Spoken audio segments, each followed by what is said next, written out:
Nakalimutan mo ba ang SSS user ID or password mo? Sa videong ito, yan ang ating pag-uusapan. So, may alam akong 4 na paraan at yun ang ituturo ko sa inyo ngayon. Pero bago ang lahat, gusto ko lang ipaalala sa inyo na marami pa tayong tutorial video. I-check nyo na lang. Okay, i-open natin ang ating mga browser. Search natin ang sss.gov.ph at marami nang lalabas dyan. Ilagay ko na lang din sa description ang kanilang link.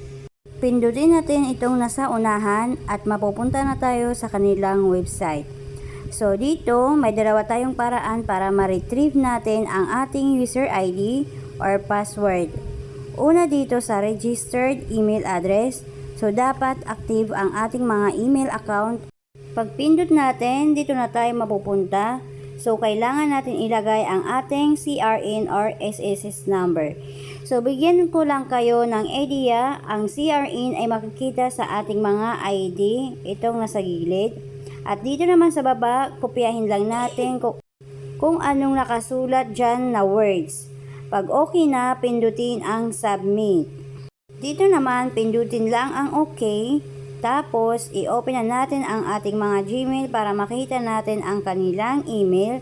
Doon din tayo magre-receipt or magre-retrieve. So, andito na tayo. Pindutin lamang ang may nakasulat na click here. At dito na tayo maglalagay ng ating password.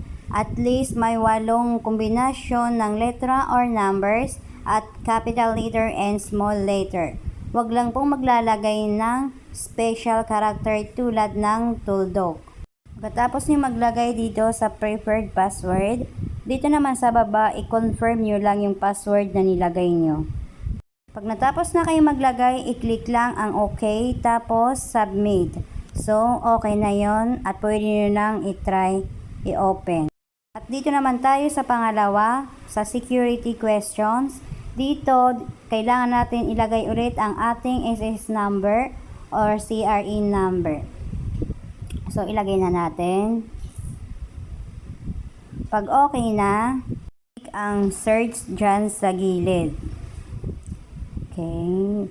So, dito na tayo mapupunta. Dito na tayo maglalagay ng ating mga sagot, yung mga security questions na ginawa natin. At kung wala ka pa nun at hindi ka nakagawa, may separate video ako, ilalagay ko na lang sa description. So, ganyan lang. Dapat, hindi natin makakalimutan yung mga ating pinaglalagay. Pag okay na, i-click ang I'm not a robot, then submit.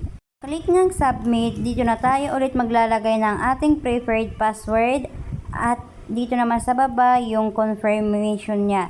So, ganun din sa nauna, kailangan natin maglagay ng at least 8 combination of numbers and letters. After that, click ang submit. Ito naman, pindutin lang itong okay. Then, ito na yung confirmation. You have successfully reset your password. You can now log in to your account. Pwede nyo lang i-log in yung account ninyo. Lipat naman tayo sa pangatlo. So dito, bawal po ang mga nagmamadali kasi marami po silang inaasikaso at hindi po sila agad-agad makaka-reply. Ang gagawin lang natin ay mag-i-email tayo sa kanila dito sa usap tayo and at sss.gov.ph. Diyan po yung may nag-reply sa akin. Yung sa iba po nilang email, wala pong nagre-reply. So, dito, kailangan lang natin i-provide yung mga hinihingi nila sa atin. So, ito yung email ko sa kanila. So, ang importante dito, ilalagay natin ang ating complete name, date of birth, SSS number, at CRN. Tsaka yung email address na ipapalit natin sa dati nating email address na hindi na ma-open. At mag-attach din kayo ng 2 valid ID nyo para may proof kayo na kayo talaga yung mismong nagre-request sa inyong SSS account. At pag nag-reply na sila, i-provide nyo na lang kung ano yung mga hinihingi nila. So sa akin, selfie with valid ID. Then after that, nag-reply naman sila na kailangan nila ng at least 2 na dati kong employer. So, sinin ko dun sa kanila. And then, nag-reply na sila sa akin ng user ID ko at password. So, pagka-open ko nun, pinalitan ko na agad yung password niya. So, tulad ng sinabi ko kanina, dito pwede sa mga nagmamadali. Sa akin, inabot talaga siya ng 1 buwan. Pero at least, naging successful naman. Ang 4, kung hindi mo na talaga magawa yung 3 yan, at kailangan mo nang magpa-appointment sa malapit na SSS sa inyo. So, yun lamang po, sana nakatulong po sa inyo ang ating video. Salamat! Please like, subscribe, and hit the bell icon for you to notify. Thank you again.